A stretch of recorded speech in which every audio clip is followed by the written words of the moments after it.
All right, students of Engineering 2, I want to show you that I've uploaded this program called Blink to my Arduino, and this will show me that my Arduino is working well. And then when I went and I took my 9-volt adapter and I cut the red cord right in half, and from there I soldered on my switch.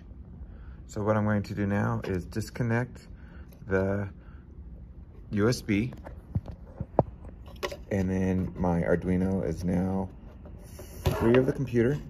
I will plug in my 9-volt battery, and now I have my switch.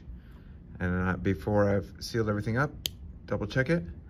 You can see my switch now is working on my Arduino. And the next thing I'm going to do is use the heat shrink and cover up my solder joints with the heat shrink. And I'm going to use the heat shrink gun and turn it on, and that's going to seal off that solder job that I just did.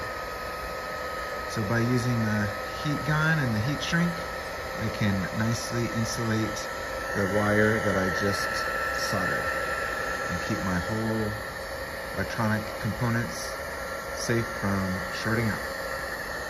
Hopefully this helps you on making your own 9-volt on-off switch.